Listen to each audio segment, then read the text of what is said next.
Hello, hello. Today we're going to do a walkthrough of the Barn Owl Crown Super Sized. There's also a large size, which is done on a 1/2 inch round. This is actually the most substantial stamp that I currently make. It is 1/2 inch by 3/4 inch by always about 3 inches long. And it's pretty much up to the edge. So it's a good size stamp. It is a raised design, which makes it easier. Other things that I use here, 3M bristle brushes, the blue ones, they've seen better days. They still work for this purpose. A 2.5 pound trusty cook hammer that I'm not going to choke up on. I'm going to use it like a hammer. A Delrin hammer, a rawhide would also work. Sharpie for a quick patina. A well-used 3M polishing pad, which works for this purpose. For this, I'm going to use 26 gauge dead soft copper. Annealing it, of course, is also an option. A lot of people do that. Whatever works for you is great. Keep in mind when you anneal it, sometimes it can get a little crusty, and those crusties can get in the details. Fine details of a detailed stamp. Just use a brass brush to clean them out. Check it periodically, because if there's something in there, it can affect your impression. Other things will be, I may do 2 stamp impressions here, one using an underlayment of foam and then one of paper. And I use the paper, it's just regular paper folder. I also use the paper for other purposes. Other key components that you need are a solid non-bouncing surface. This is an anvil stump by Cliff Claro, and it just, needs to be solid and non-bouncing, and you want to have a hammer that's large enough. A little 1 pounder here, yeah, it's not going to cut it. So, and the surface of the block, you would want it to be smooth. If, like here, I do have some dents over here. I try to preserve the surface of this, but once in a while I lose track of it. 3 in the morning, and you want to get that texture done. But if you think about it, that surface underneath here, if I'm stamping, that's going to affect the impression. That little indent area is not going to impress when you stamp it. And maybe you want that look. Maybe you want a rough, impression. But something to keep in mind. It's more important than you think. So I'm going to do this twice. Try it on here. Find a non-impressed area. And we're going to do what's now commonly called the tilt and tap method, of course, is I'm going to find an area of the stamp to set, which is any outcrop area here. And then tilt it a little bit. I just tilt just a little bit. It's maybe even imperceptible to you. And then hammer around in those, hammer around accordingly, north, south, east, and west sort of thing. All right. I guess that's all I have to say about it. Let's give it a shot. Ready? Actually, I'm gonna hit one of the edges here. There we go. Make sure it didn't bounce. Nope, that looks good. Actually, that's a reasonable first hit. I was really conscious of how I favor. I think I'm gonna do a little bit more on this side over here. A little bit more on that side over there. And because of how I sit and how I favor, I usually just turn the metal around and double check what side that was. This side over here, and do it again. I shouldn't even need to think about that, because that's generally what happens. All right, that looks pretty doggone good. Take a quick look at it again for you. Yep. That's hard. There we go. Right? All right. So to remove it, let's move the foam over here. We'll keep this here to keep everything all pristine. I've got the Delrin hammer here. A sharp stamp is wonderful because you get a nice sharp edges, nice sharp impression. It may have a little bit of,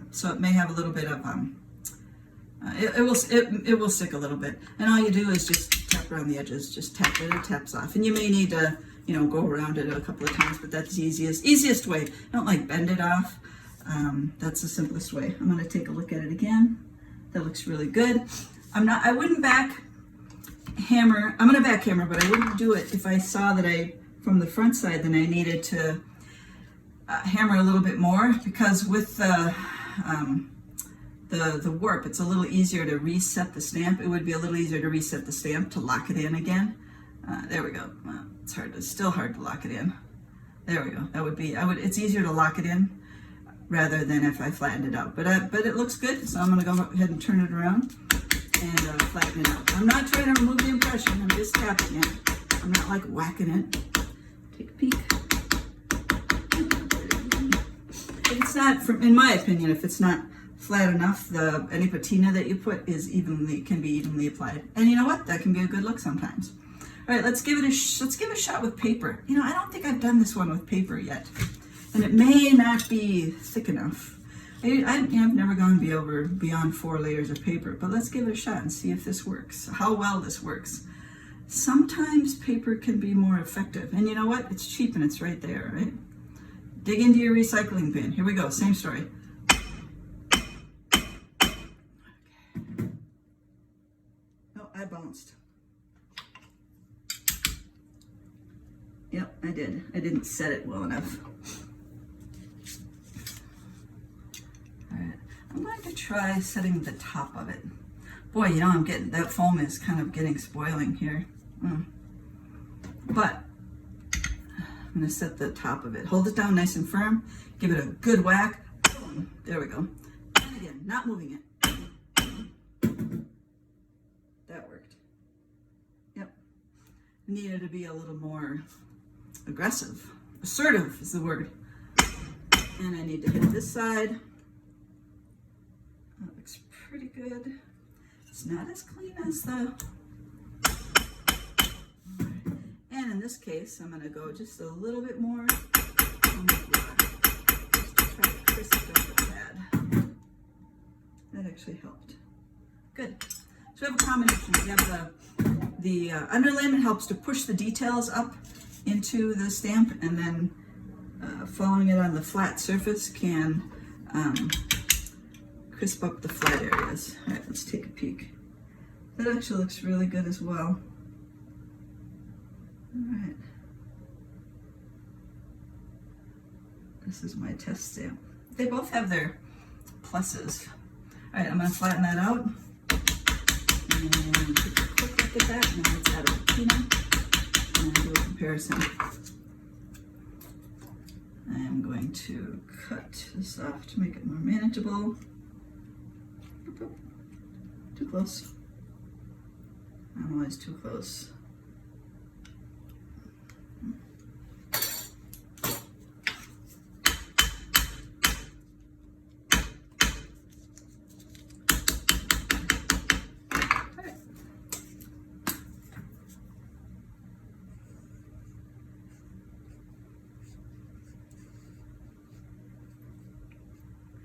This is my first and test stamp that I created, the prototype, if you will.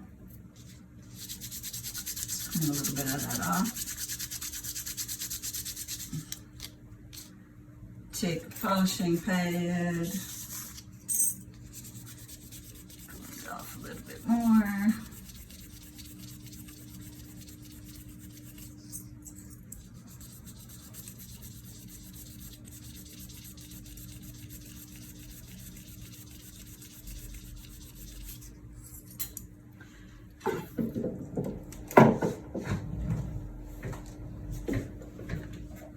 Blue bristle brushes.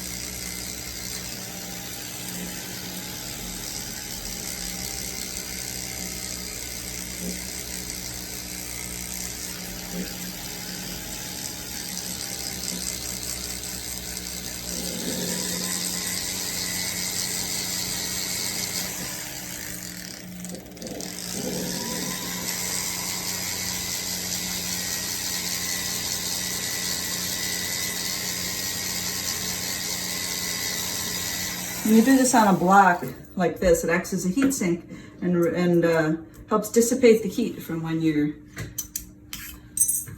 aggressively abrading it, I guess.